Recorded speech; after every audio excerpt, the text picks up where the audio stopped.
Welcome to Seymour from the Front Pew podcast, coming to you from the broadcast studio at Seymour First Baptist Church in Seymour, Tennessee, and featuring thoughts and discussions around loving God, loving others, making disciples, and living the life. I am your host, Tiger Brooks, and now, on to the podcast.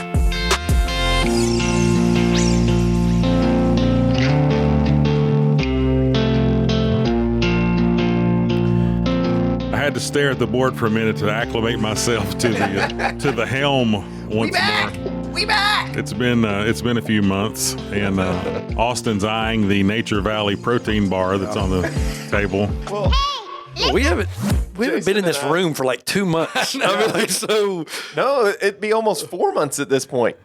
It's been a minute. Yeah. We finished early May, and we're at late August now. Yeah. I just was curious. I don't remember who brought that in there. I don't know where it came I guess from. 3 months.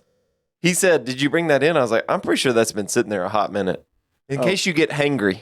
Best by September 29th, though, so we're still good. We're good. Yeah. It's Of this granola. year? Yeah. You know that thing's going to be good through the apocalypse. Divide it 5 ways. and we'll let Contains Shelby have it. bioengineered food ingredients. Yeah. It ain't going bad in September. Is that what it says? Yeah. That was it. Contains bioengineered. This is what gets us in trouble, by the way. Yeah. And we're off the rails 30 seconds into this podcast. All right. So Welcome yes, back. we are reconvening for the first episode of the 4th season. Oh. I think this is the 5th. Fourth. It is the 4th. Yeah, we'll correct it. I like how we're looking at Shelby. 5. No, it is 5. 5th season. I have no idea. We're starting our 5th season because we divided it. Yeah. Fall, spring. Yeah. Fall, spring, fall, I didn't know if spring. we'd always done fall Email spring. us and tell us how many seasons. We'll have to go back and inventory. But we wanted to recap for you as briefly as we can. When we started thinking about the activities that we have enjoyed over summer, going back to all the way to Vacation Bible School, there's a lot to talk about. And so we're going to try to we don't want to give short shrift, as they say, to any one particular thing. So Vacation Bible School, back in the very first week of June, probably it had to be one of the larger ones that we've experienced, if not the largest Vacation Bible School in terms of total number of kids and volunteers. Mm-hmm. You want to take off on it? Yeah, I mean, went great. We had a number of, I'd have to go back and look at the number right now. I feel like it was 6 salvations that we had. Most of those, I think almost all of those had church homes. And so we were able to kind of talk with the parents and connect them and encourage them through baptism, kind of taking that next step. So yeah, it just was an incredible week. Everybody did a wonderful job. And we had some new changes, and one of our biggest changes was our kickoff. We did some new things with our kickoff this year, and that went smooth, went very, very well. And so we anticipate to continue to improve and work on that and continue to make it even better. But went really, really well. So yeah, it was a great week, and we had a wonderful time. And the Lord was, I think, obviously honored in all that we did in that. I think the big thing that stands out for me is, we have some incredible teachers. Yeah. Just incredible teachers that do a great job with Vacation Bible School. And so wanted to say thank you to all of them and to all of our other volunteers and everything. Who reminded us to get our phone quiet? No, anyway, I heard something somewhere. Oh, it's outside. outside. Yeah. there you go. I thought it was Shelby. Homeschool's back. Yeah, I thought it was Shelby. Anyway, but we have incredible teachers. They did a great job. And y'all, we are filling our building. We are during Vacation Bible maxed. School, I mean, which is great. we literally are at the point where there are a few classes left that are not splitting. So, for instance, second grade having 2 classes, and usually we split that guys and girls. There's only 1 or 2 left, and next year that's not going to be the case. Yeah. Every class will be split in 2 classes just because of space. I mean, not space, because of numbers in the classrooms. With that comes the constraints of our space and needing the space in our building, which we've got some plans. We can rotate through some rooms and use rooms multiple times. But we're really close to that being. Yeah, we got nowhere to go. And then I think the other thing that stands out to me is I would also say a great VBS and a great number, but I also still look at it and say there's a lot of room for where and how our community is growing, our schools are growing, all those types of things. There's a lot more people to reach. And I think even for me is the reality of if we're going to be successful there, it's going to take those that are coming on a regular basis to say, I'm going to help VBS grow. I'm going to be inviting my neighborhood. I'm going to be inviting my baseball team, my soccer team, all of these things. I'm going to take on some responsibility to start really growing there. And we need that. I think those are the two things that stood out to me as a whole with VBS this year. And I think we got some things to alter and change.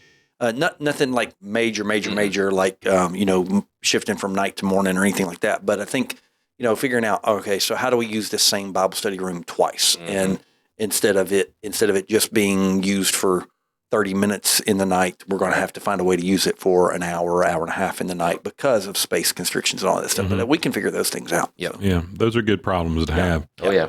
It's interesting, just on a related note, in terms of having to, manage space and time and things because of the growth that we're experiencing in the community. One of our men's D group groups went out to one of the new developments over the weekend. I think they visited 40 some odd homes. Yeah, cool. And really had only one kind of, I'm not interested kind of thing. Everything else was a positive comment. It just goes to show you with just a little bit of effort, kind of reaching past your comfort zone somewhat, just in your normal, in your neighborhood and in your workplace or at your school or what have you. There's a lot of people that have moved to this area that are unchurched or have not landed somewhere. And we it's not like we want to, the old adage of stealing sheep. If you're in a church that you love, stay there. But if you're not, then or if you know someone who's not, just to talk, have a conversation. And again, if Tennessee statistics hold true for Seymour, which I have to think that they do, 60-70% of the people in our community are not going to church anywhere on Sunday. Right. So, no, we don't want to pull anybody from anywhere. Yeah. But we don't have to there's plenty continue to reach around. more and more people. Yeah. So anyway, Very next, cool.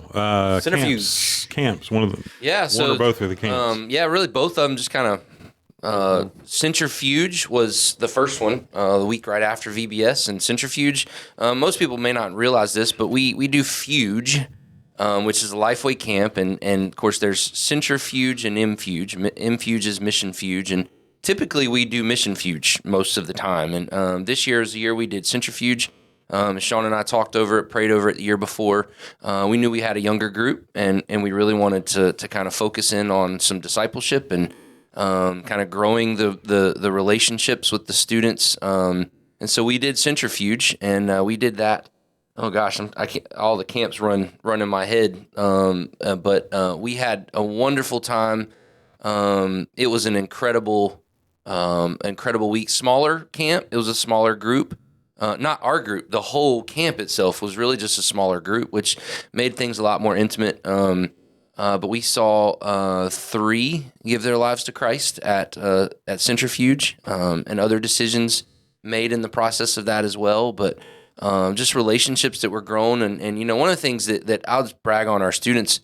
One of the things that's always hard in student ministry is when you have new students coming around, like adults. It's natural for adults to be the ones that kind of fall in and try to welcome and be the ones that are talking to the new students. And to be honest, I think that obviously our adults need to do that.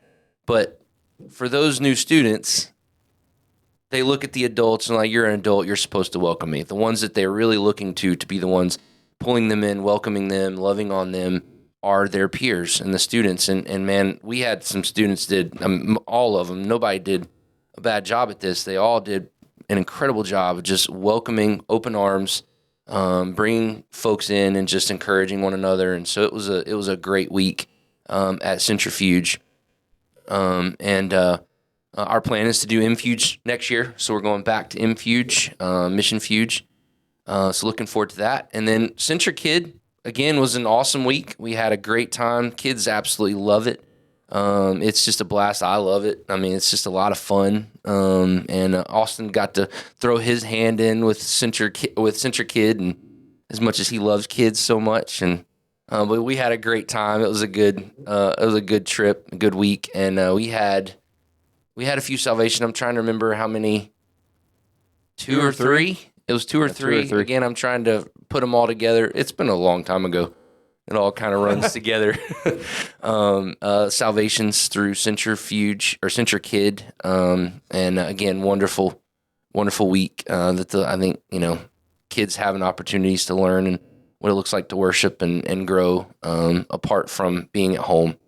We're heading to a new location next year. Campbellsville University we'll be going to next year, which we've been to before, but we're going to switch it up, do a different location there in Campbellsville, Kentucky. So we're excited for that. And camp is one of those things, I know we've talked about it before. I'm passionate about camp. Of course, I've been doing it for years on years, going back even whenever I was a student. We didn't have CentriKid whenever I was coming up as a kid, so we couldn't. I've never experienced that side of things. But one of the reasons that I'm so passionate about camps, Fuge or CentriKid, in and of itself is, these kids and these students, you're going to learn that you see things in a different light when you're at camp. It's different. You're in this environment that is cultivated for the purpose of directing and shaping, discipling kids and students, and but then beyond that, obviously that's the goal, that's the main focus and drive of it. But beyond that, it's the relationships, it's the growing. Parents may not always love me saying this.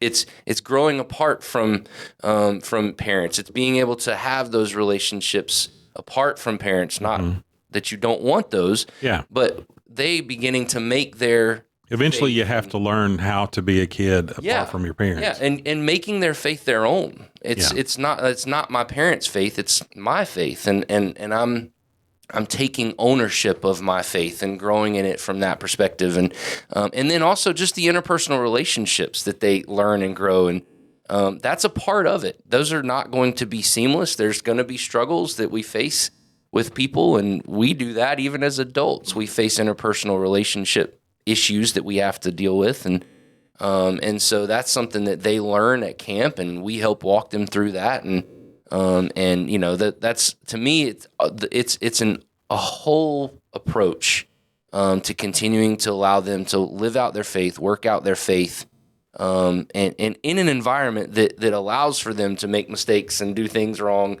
and learn that the right way, so that whenever they continue to grow, they're moving in that direction, that they're able to live that out in an appropriate way. So I'm passionate about camps. I love them. I look forward to them every year.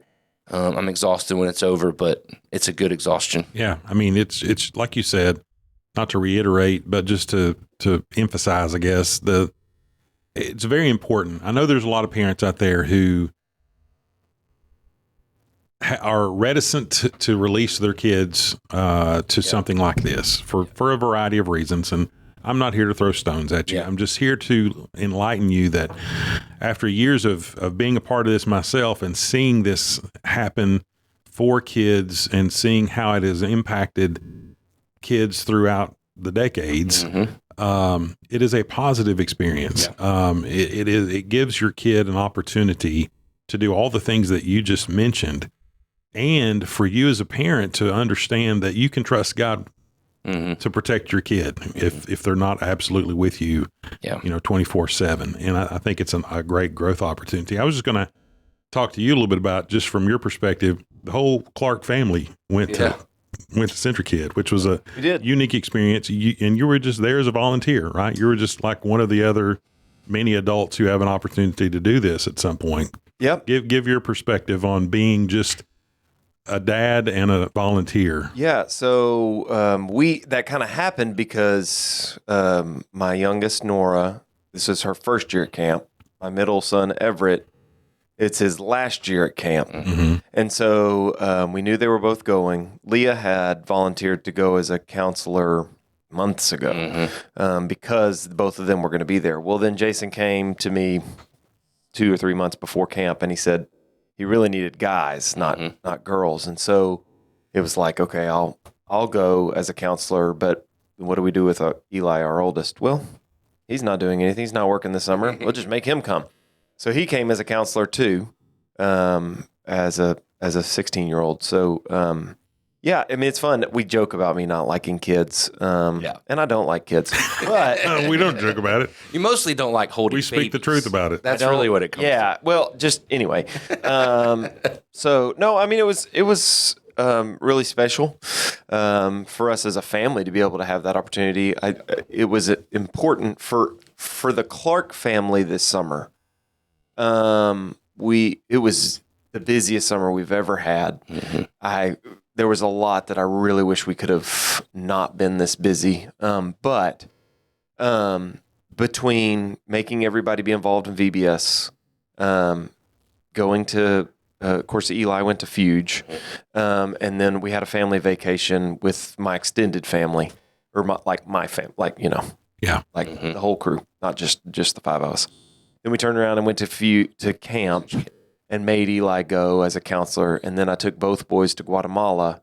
And then we all did serve Seymour for both days and everything. So it was, I mean, we had multiple talks around, especially when everybody was really tired about what the importance of being involved in all these things. And it's not just to be busy and stuff like that. So, so it was a good growing opportunity as an adult or whatever. I would say to those people who are, and there are a lot of people who don't like to let their kids go, then go as a counselor. See if you can find roads to help there. We are always needing help. That doesn't always mean we need everybody to go to every camp and that kind of stuff. And we don't need you to go just to be a parent to your kid. We need you to go to be a counselor. So like for me, of course, Leah might have been a little different with Nora being her first year, but Everett, it's his last year at camp. He's got the thing figured out. I wasn't really there as his parent. I wasn't there to... He just goes. So I would even say that sometimes they need you to not be their parent at the event. Like, yeah, I mean, Jason does a really good job of dividing each kid, each adult has certain kids they're responsible for at all times. And so you, at every gathering, you're making sure all those kids are there and nobody's missing and nobody's, run off to the bathroom or whatever it may be. And so those are the kids you're pouring into. They're not your kid. They're not. Yeah, that wasn't my kid. And so having that opportunity to get to know kids, and for me, this is not necessarily translating to everybody who goes as an adult, although on some level it does. But part of the reason that I personally think VBS, me being very plugged into VBS and stuff like Central Kid, is like kids need to know that their worship pastor, they need to know them intimately, at least somewhat. So trying to get to know the kids and stuff. I will also give a shout out and a props to Jason, man, because for those who don't understand, again, I was exhausted. I'll never do a summer like I did this year. And it still pales in comparison to what Jason does every single summer. I mean, 3 weeks out of 4, he's got VBS, Fuge, and camp, and kids camp, with 1 week of break in the middle of that. And that is exhausting, and it takes a big toll on him and I'm sure your family. And we're the same age, and I can't imagine how tired you felt doing if I'd added another week. So, just a word of appreciation for all that you put in there, man, because that's a lot. But you do it out of a love for all of these kids, and it's one of those things. To me, it's energizing because of those kids and those students. And I mean, all 3 of those weeks, it's kind of an energizing, it's kind of a shot in the arm every time watching them. I mean, gosh, I can't tell you how many times Central Kid is usually the last one, but doing it VBS and then doing it Fuge and Central Kid, there's times that I stand in those worship services and I just stand back and stop singing, stop listening to the words for a moment, and just watch them worship. Yeah. And man, that's just it. I mean, that's what does it. Well, and you think about that, between those 3 events that happen over 4 weeks, you're talking at least 10 salvations. You're talking about a lot of life change. Yeah. That's a very, very significant impact. And I would also say to people, like, calling on volunteers for VBS and stuff, granted, in my role at VBS, I'm on stage and all that stuff, and I'm sure you're the same. We went to orientation at the intermediate school last week or whatever, and just walking down the hall, the number of kids in that school that look at me, and they do a double take, and then they'll call me whatever my VBS character's name is. Not this year because I was in that suit, but the number of kids that recognize you out and about, that's important. Like, so it's awesome. So come teach VBS. Come get plugged in. Your kids, when you're going to orientations and at the ball field, they remember you. Yeah, so that's good stuff. Well, let's stay with you. Guatemala. You mentioned Guatemala. Well, let's do July 4th first. Yeah, July 4th in between that was there. I forgot. So that's my last event for the summer. So it was, which is another podcast in and of itself. So July 4th, I mean, incredibly smooth. I think one of our smoothest as far as parking ran incredibly well. I think attendance was up. We really, it's so hard to know. I talked with Fire Chief last week, and he thought it was up. We think it was in that range of 4,000 to 5,000 people total, and that is a loose number taking on all of our campus plus some areas because. Before we got to 8 o'clock, all of the areas across the street were already being tailgated. I mean, basically there were cars parked, tents up, people in chairs, all of that, all the way up through, like the dental offices up, second layer back and all those types of things. And so, really, I would say one is a huge thank you again to all of our volunteers. It takes that many going on, and that starts usually 3 days out. We start doing stuff that is very specific. I would also just say a huge thank you to our staff. We plan for it for months in advance to make sure that everything is ordered and everything's in place, signs are done, all of those types of things or whatever else. And so I'm thankful for a great event, and I'm hopeful for that to continue in the future. I don't know that it gets, I hate to say this, it's not my natural bent. I don't know how it gets much bigger. I don't know how it continues to get much bigger. So anyway. Please no.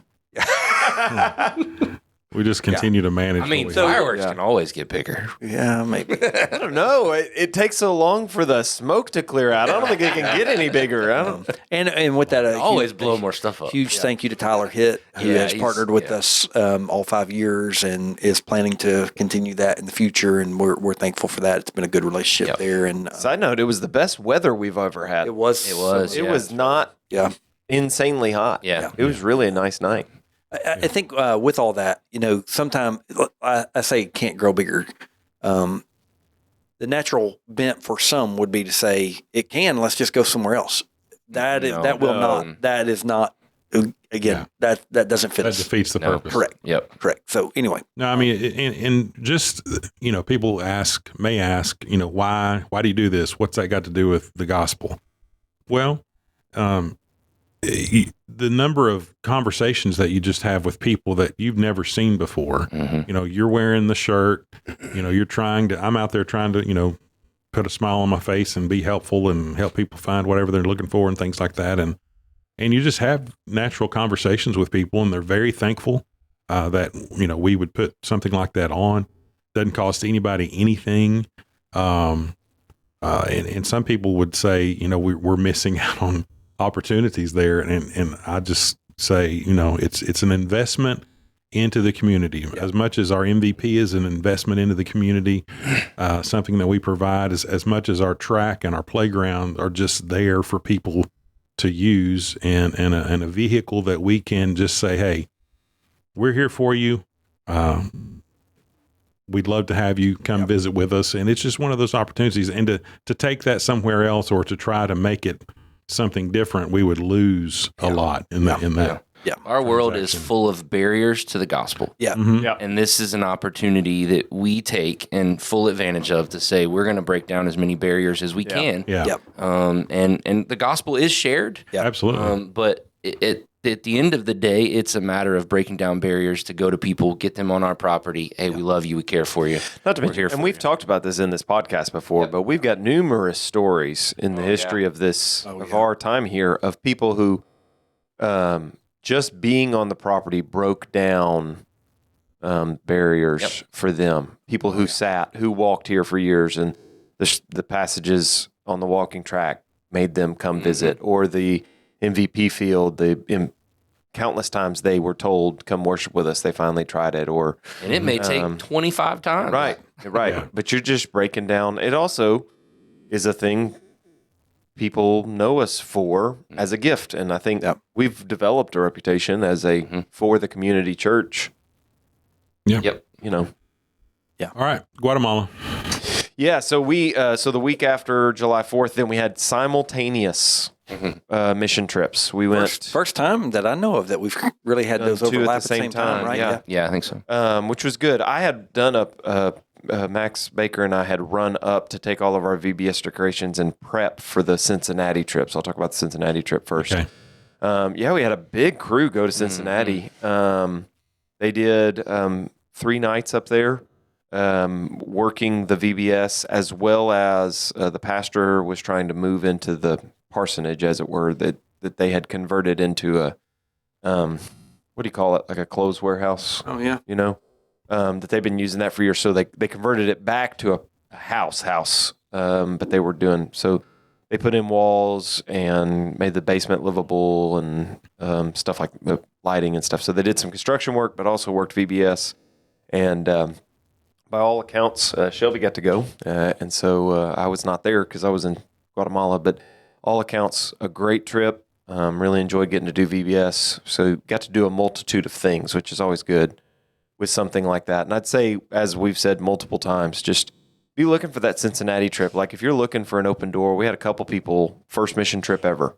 It's there's nothing that's easy, but it's a much easier first thing to do than Guatemala. Yeah. It's also a good opportunity with your kids or spouse or something like that. Like if you're looking for missions to do together with someone, those Cincinnati trips are a really good opportunity to do that and create good space. So anyway, so Cincinnati went really well.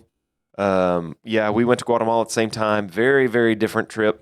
Very different trip than we've ever had. Our local pastor, Joel, there was sick while we were there. And so I got to go into his house to pray for him. And he showed up for a few things, but he couldn't be there to do any of the ministry. And that's very unusual. Very, very unusual. The church really stepped up in the in-between. And this was the smallest trip I've ever taken. I think it's the smallest trip as far as people we've ever had. There were 9 of us. Have you taken a trip? I took 8 the trip before. So, but that's by far the smallest I've ever taken. And so it all wound up being really good to do that, because I think if we'd have carried a huge team and Howell wouldn't have been there, it would have been very challenging.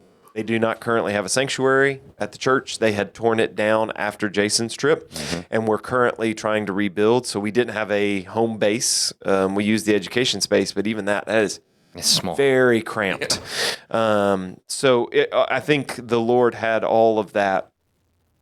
He obviously knew before we went, and so it was a very different trip just for me as a leader. But it was very, very good, very successful. I could go on for a long time about that. One of the things that was a big takeaway that Jason and I talked about at length, and I think is a word for our church here. So we've been going. That was the 9th trip, if I remember right.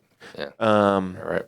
And so there is an element of every trip that you're doing some kind of going into homes and reaching people. And I was getting kind of frustrated at the conversations we were having after the first couple of days. and feeling like we were hitting spiritual brick walls. A lot of Catholic strongholds in the people we were talking to. And I kind of started asking the other teams as they went out and similar experiences. And as I kind of started diving, I realized that it's because in the first few trips, we were doing a lot of visiting family members of church members or close friends of church members. A lot of the people we visited on this trip were going into homes. It was more the person who sells me my tortillas and a guy that I worked with 20 years ago. And it was a farther connection because they were trying to reach people that we've never visited before. So with that, they're much less connected to the church and know a lot less. And so, but I think that also points it points to the need still in that community for us to continue engaging there. And that's what I'm saying. And I think that's a point for us. What I said to our team, I kind of broke that down in a much longer format. And I said, pulling it full circle, when we talk about the loss that we know, many of us have a list, or we have our one person that we are working on, or our 3 people that we're working on.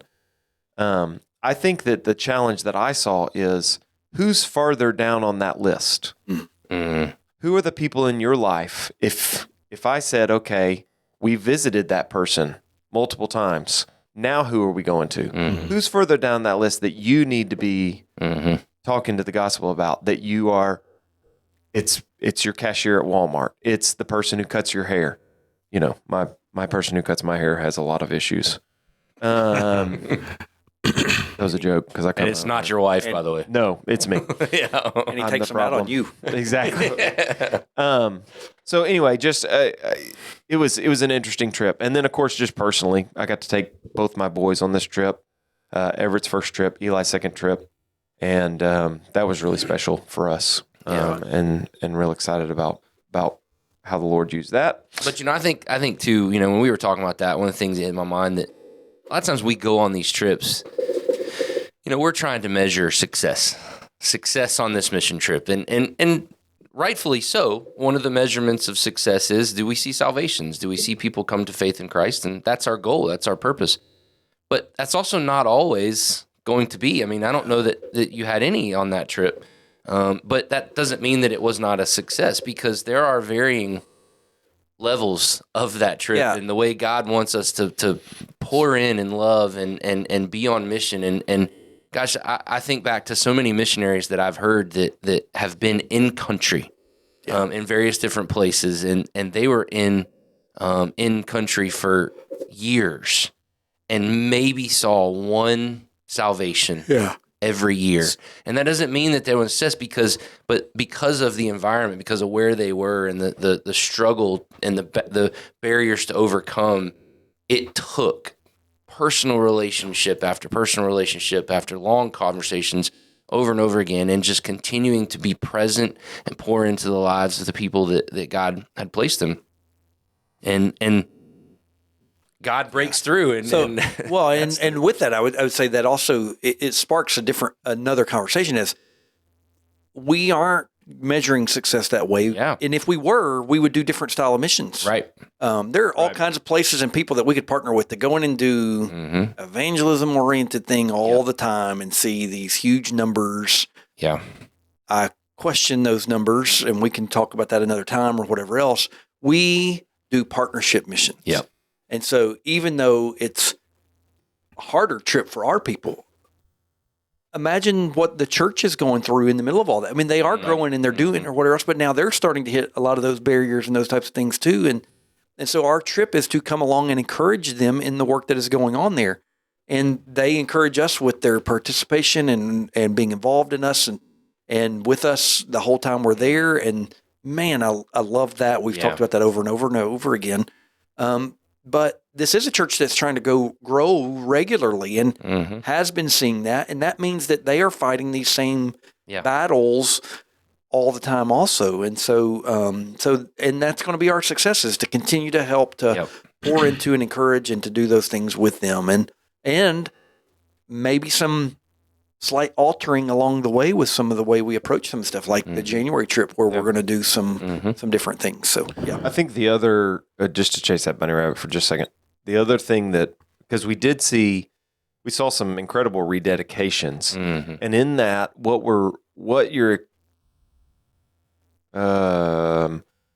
you're facing and what you're accomplishing is almost not more valuable, but it's extremely valuable to bring home, because what I saw on this trip was mostly people who had vague, again, it's the Catholicism thing, not to knock the Catholics, but especially in that part of the world, it is a vague sense of spirituality, but no actual surrender to Jesus as Savior and Lord. Rooted in institution, not in relationship. In tradition. Right. So there was this duality of conversations about, no, it's not about legalism. Yep.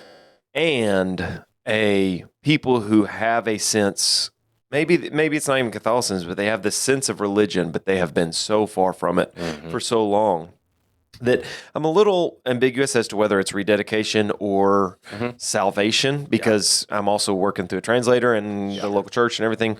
At the end of the day, the Lord knows their heart. And I think if their heart's there, we're going to be covered.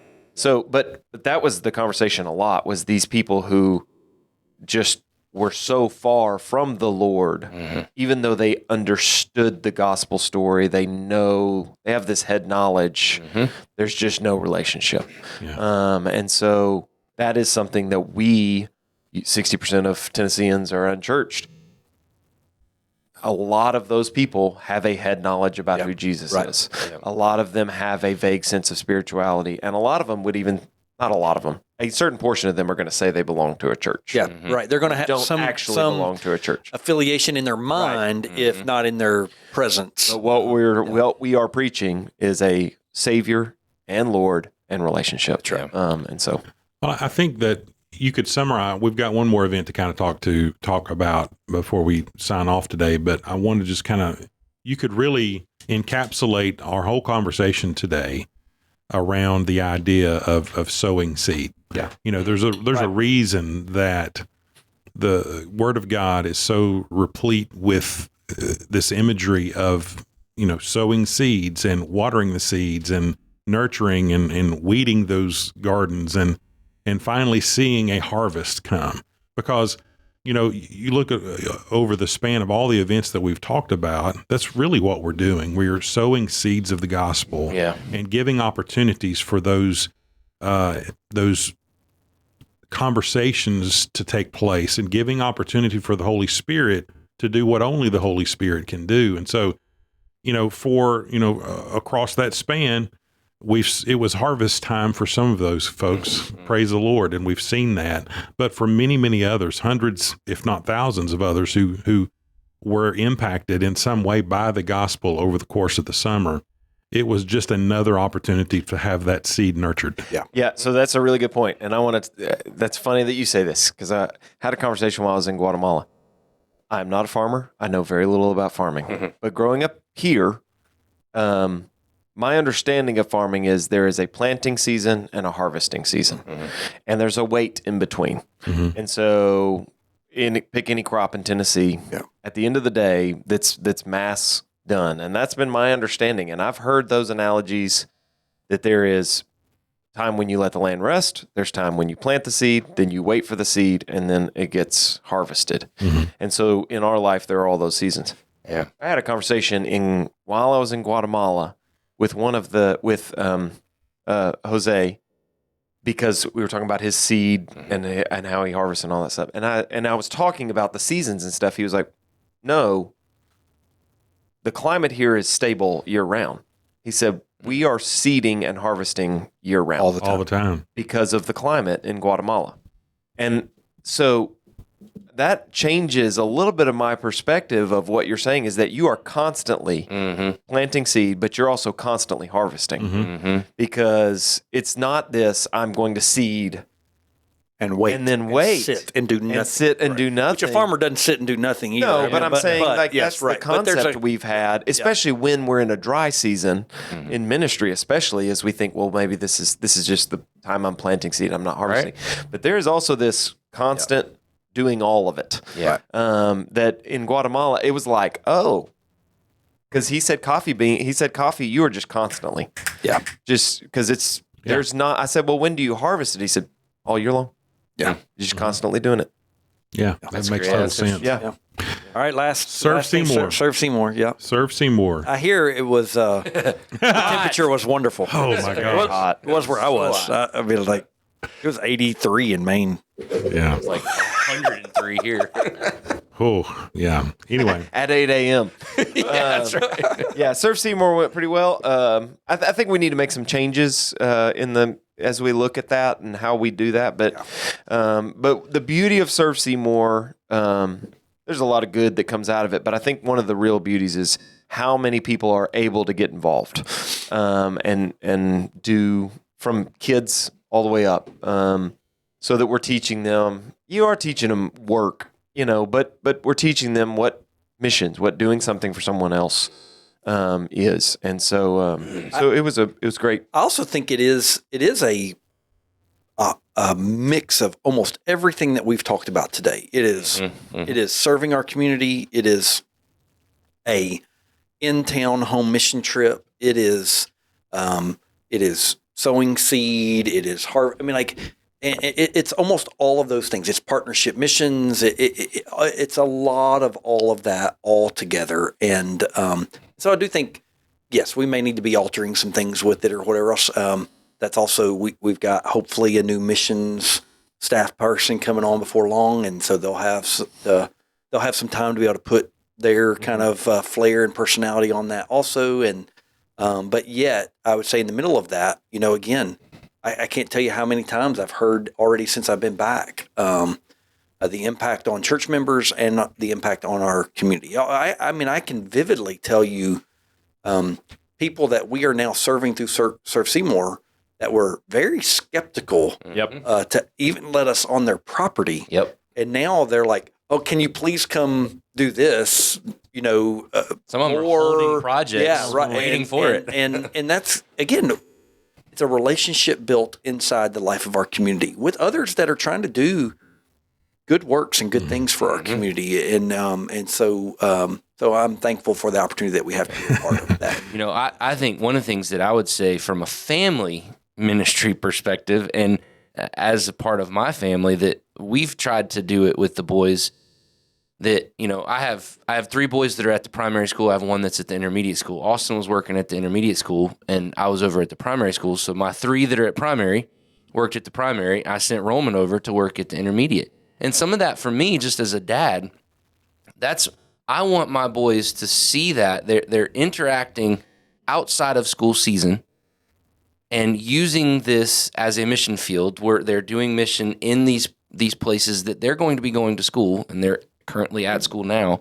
But I want them to see and that to be in their mindset and in their process that when they're going to school, there's already a thought process. This is a mission field because I've done missions here.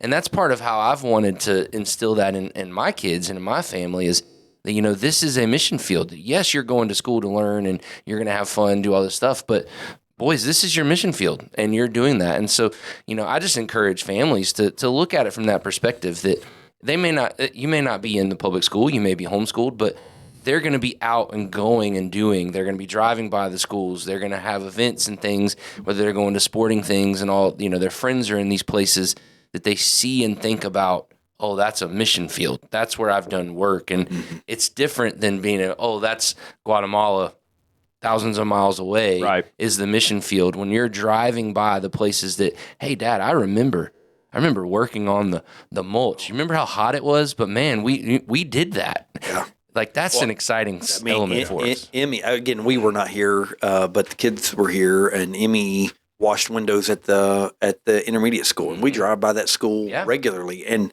I can almost, she watches those windows. She's done that the last 2 summers. Yeah. So she knows where those are, and she knows what's there. And anyway, and so it stands out as a memory. Again, I can't imagine that anybody that worked on the mulch at the Boys and Girls Club doesn't drive by that and see it and know it and remember it. That again, we've done that 2 to 3 summers now. Problem is that Tiger drives by it and he says a curse word because he remembers. But again, he starts sweating immediately. I wasn't there. I was there last year.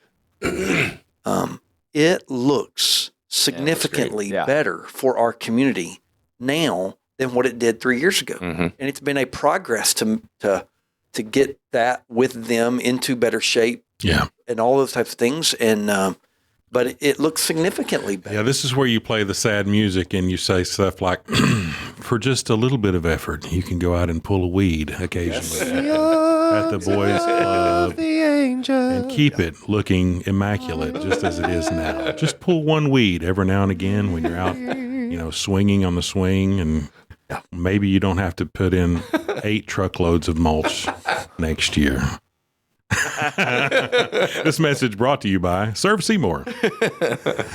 All right. An embittered volunteer. Oh, I've got pictures.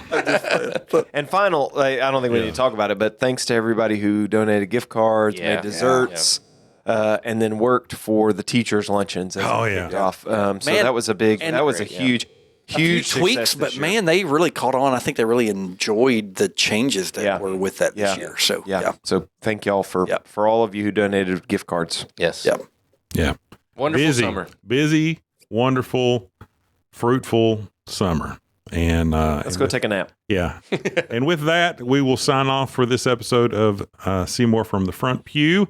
Thank you for listening. And as always, you feel free to text us or call us, email us if you've got some ideas of things you would like for us to talk about. Thanks again. Let's say bye, fellas. See ya. Bye, fellas.